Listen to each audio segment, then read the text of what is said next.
बहुत बहुत धन्यवाद।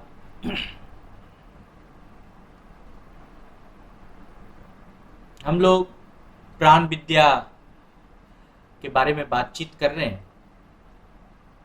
और यह प्राण विद्या जो है शिव पुराण में 22वीं संहिता में उपमन्यु ने भगवान श्री कृष्ण से पूछा। उपमन्यु महर्षि उन्होंने भगवान श्री कृष्ण से पूछा कि आप जो है हमें प्राण विद्या के बारे में बताइए।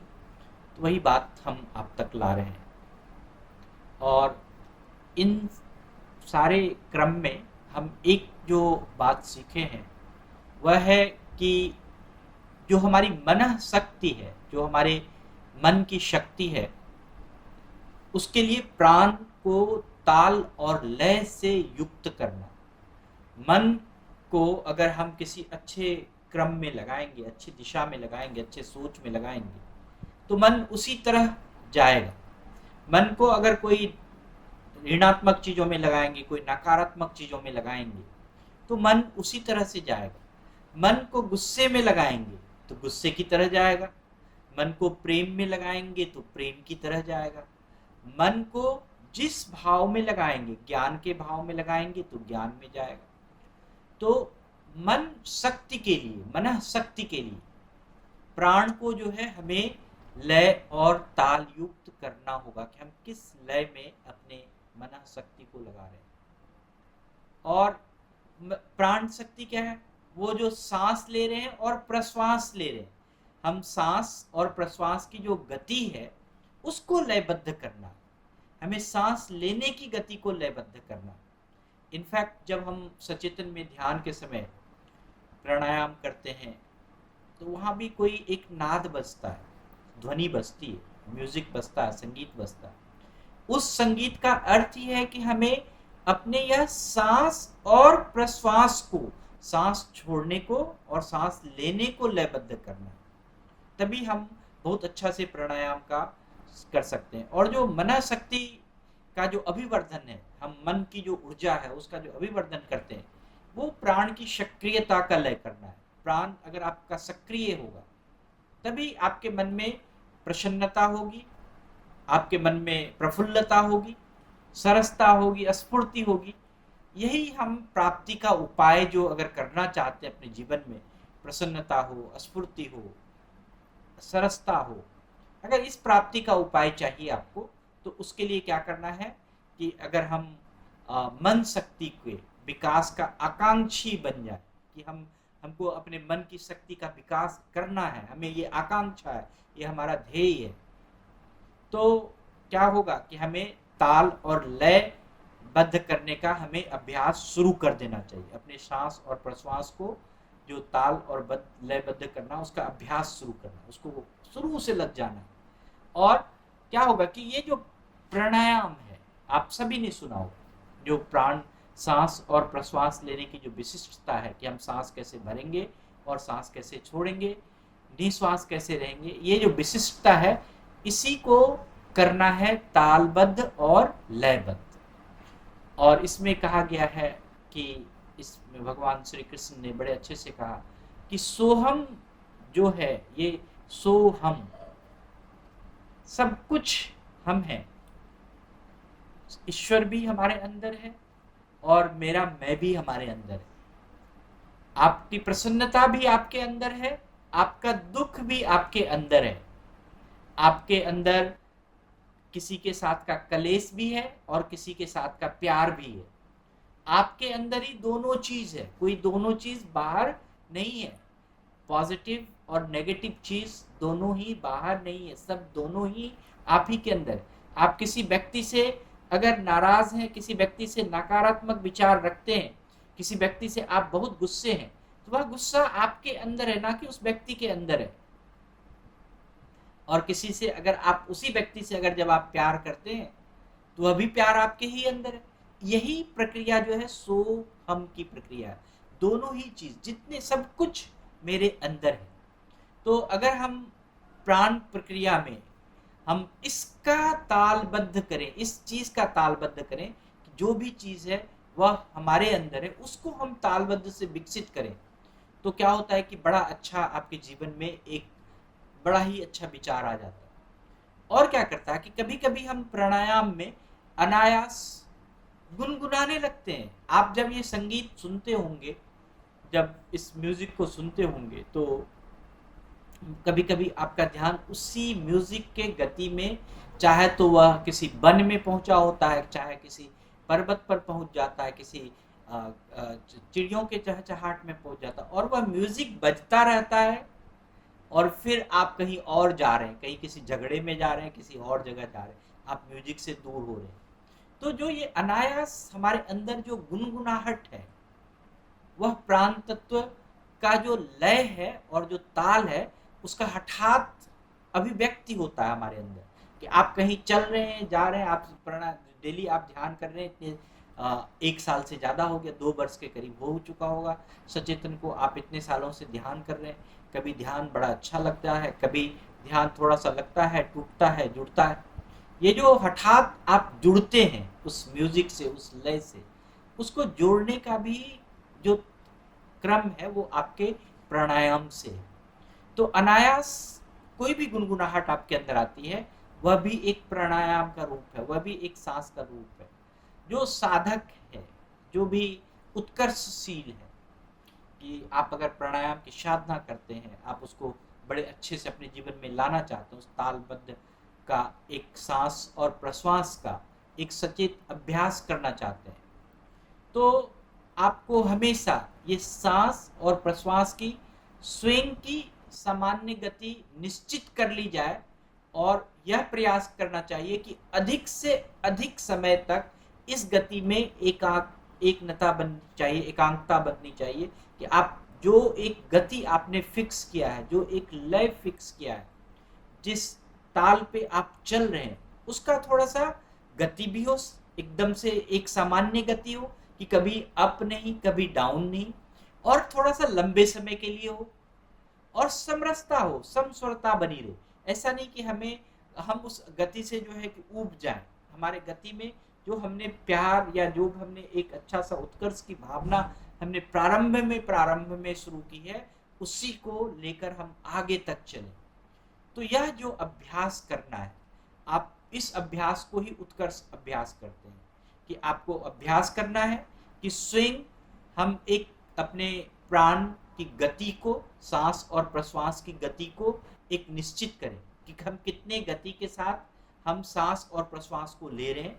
उस गति को हमें लंबे समय तक उसी गति में रहना है, इसका प्रयास करना है, और उस गति की समरसता बनी रहे, वह गति कहीं किसी चीज के कारण टूट ना जाए, उसका ही अभ्यास करना। और यही उत्कर्ष अभ्यास है, यही उत्कर्षशीलता है प्राणायाम। और आगे जो अभ्यास को अगर आप बहुत ही अच्छे से अगर करना चाहते हैं, तो सूक्ष्म स्तर पे कर सकते हैं, उच्च स्तर पे कर सकते हैं, श्रद्धा के स्तर पे कर सकते हैं। जिस तरह से आप इसको सिक्त बनाना चाहते हैं, जिस तरह से आप इसको शुद्ध बनाना चाहते हैं, उस तरह से ये उत्कृष्ट हो सकता है आपके जीवन में। और ये जो सोहम की जो मैंने सहज साधना कही, सब कुछ हमारे अंदर है, हम कोई चीज बाहर से ना खोजें, और उसी सोहम के अंदर की जो प्रक्रिया है, उसको जो अगर हम सांस प्रश्वास की गति में ले आए, तो ये सबसे जो लक्ष्य की प्राप्ति है वो है। लेकिन प्राण तत्व का क्या होता है कि अधिक से अधिक हमें लाभ लेना चाहिए, और इसको ताल और लयबद्ध अगर हम करते हैं, ये श्वास की प्रक्रिया का जो अभ्यास करते हैं, ये बहुत ही महत्वपूर्ण है। और अगर हम योग क्रियाओं के तहत में अगर आप देखें, तो प्राणायाम का अति विशिष्ट महत्व योग में बहुत ही महत्व है। सांस प्रश्वास जीवन प्राणायाम का ये मुख्य आधार है। और प्राणायाम का तात्पर्य ही इस योग में ऐसा होता है कि एक ऐसी क्रिया से जिसके द्वारा आप प्राण का प्रस्तार कर रहे हैं, विस्तार कर रहे हैं, और यह इतना विस्तार हो जाता है कि आपके नियंत्रण से बाहर नहीं होता है, वह आपके नियंत्रण में भी होता है। हमने अगर प्राण तत्व का विस्तार किया अपने जीवन में, तो वह भी आपके नियंत्रण में होना चाहिए। अगर आपके नियंत्रण में नहीं है प्राण तत्व, तो फिर वह भी दिक्कत है। तो हम योग इसीलिए करते हैं, योग के द्वारा जो प्राणायाम में हम प्राण तत्व का विस्तार करें और उसको अपने नियंत्रण में रखें। और उसको कैसे नियंत्रण में रखना है? ये भी एक बहुत ही अच्छे से आपको समझना चाहिए कि जब हम उसका नियंत्रण की बात करते हैं तो उस नियंत्रण के लिए हमें हमेशा योग दर्शन में महर्षि पतंजलि ने कहा है कि सिद्ध होने पर सांस और प्रश्वास की गति लयबद्ध हो जाता है, जिसको हम प्राणायाम कहते हैं। बहुत ही अच्छे से कहा है कि अगर आपने सांस के लेने और छोड़ने पर आपने सिद्धि पा ली है तो यह सिर्फ और सिर्फ लयबद्ध होगा, यानी कि आपका सांस फूल के बहुत अच्छा हो रहा है, ये हो रहा है, वो हो रहा है, कुछ नहीं। आप किसी लय में जुड़ जाएंगे, किसी सुर में जुड़ जाएंगे, किसी ताल में जुड़ जाएंगे। संगीत के ताल में नहीं जुड़े, अपने जीवन के ताल में जुड़ जाए, अपने इमोशंस के ताल में जुड़ जाए, और वही लयबद्ध प्राणायाम है आपके जीवन का। और प्राणायाम करना सिर्फ, अगर आप सोचते हैं कि जो हम लोग अभी तक मैं देखता हूँ कि जब ध्यान में कहते हैं कि आपको प्राणायाम करना है, तो सब सोचते हैं कि प्राणायाम करना सिर्फ केवल सांस लेना और छोड़ना मात्र है। ऐसा नहीं है। ये वायु के साथ आप पूरी प्राण शक्ति और पूरी जीवन शक्ति को ग्रहण करते हैं, आपके अंदर एक शक्ति आती है। और प्राणायाम करने से शरीर का संपूर्ण नस, संपूर्ण नाड़ी शुद्ध हो जाता है, शरीर में एक तेजस्विता आती है, फुर्तीला बन जाते हैं, भूख बढ़ जाता है, आपका रक्त शुद्ध हो जाता है। तो ये प्राणायाम है। तो जब भी हम इन आपको बताते हैं, तो जो बताते हैं कि आपको सांस लेना है, सांस को रोकना है, सांस को छोड़ना है और फिर निश्वास रहना है, तो आप सिर्फ सांस लेना ही नहीं है, बिना सांस के रहना भी प्राणायाम है। आपके अंदर सांस है, वह तो एक प्रक्रिया हो गया। उतनी ही जितनी प्रक्रिया आपने सांस को अंदर रखा है, उतनी ही प्रक्रिया के साथ बिना श्वास के रहना। मैंने कहा ना, सुख दुख, लेना देना, दोनों प्रक्रिया है सांस में। तो ये जो प्राणायाम है आपको हमेशा ध्यान में रखना है, सांस और प्रश्वास। सांस का मतलब हो गया जब हमने भरा, और प्रश्वास का मतलब हो गया जब हमारा शरीर खाली है, दोनों ही तरह से। मैंने पिछले कई एपिसोड में ऑलरेडी जो है कि प्राणायाम के बारे में बातचीत किया है, आप YouTube पर देख सकते हैं, उस पर मिलेगा। लेकिन कुछ सावधानी आपको बरतनी चाहिए प्राणायाम से पहले, और 3 बात बहुत ही आवश्यक है। मैं हमेशा ये हमारे जीवन का सिद्ध एक मैं आपको अनुभव शेयर कर रहा हूँ। जब तक आपका विश्वास नहीं होगा तब तक इसका कोई महत्व नहीं। और एक सत्य भावना कि हम पूरा उस पर विश्वास करके उसको सत्य मान रहे हैं कि हाँ, इससे हमारा कुछ हो सकता है। आपकी दृढ़ता है, दृढ़ता है कि आप डेली आप यहाँ आ रहे हैं, कितना ही बिजी हैं, कुछ भी है, आपको वो रेगुलर करना है। तो ये जो 3 चीज़ें बहुत इंपॉर्टेंट है, विश्वास रखिए, सत्य भाव रखिए और दृढ़ता रखिए।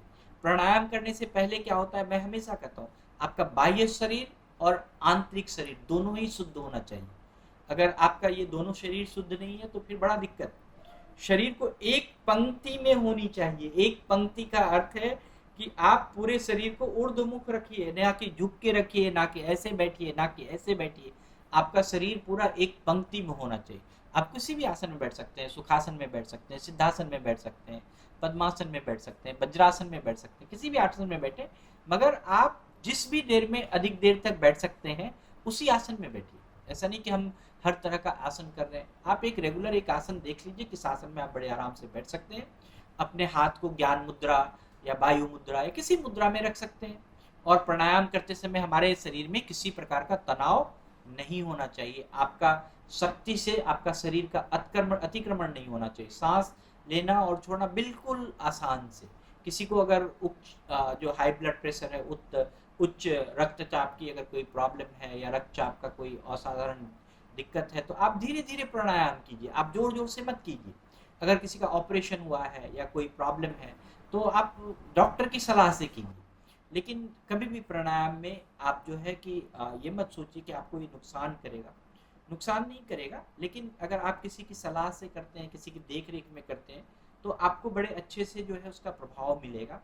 तो मैं यही कहूँगा। और हम लोग आगे जो है कि अब शिव पुराण में दूसरी संहिता, इसी वायव्य संहिता का दूसरा भाग है, जो कि हम लिंग के बारे में बातचीत करते हैं, शिवलिंग के बारे में, लिंग के बारे में, उसके बारे में हम लोग बातचीत को आगे बढ़ाएंगे। तो आज के लिए इतना ही। विशेष अगर आपको प्राणायाम के बारे में और कुछ जानना है तो हमारे ऑलरेडी हम लोग सचेतन में बहुत बार इस चीज़ को बात कर चुके हैं, आप वहाँ पर उस चीज़ को देख सकते हैं। तो आज के लिए इतना ही। बहुत बहुत धन्यवाद।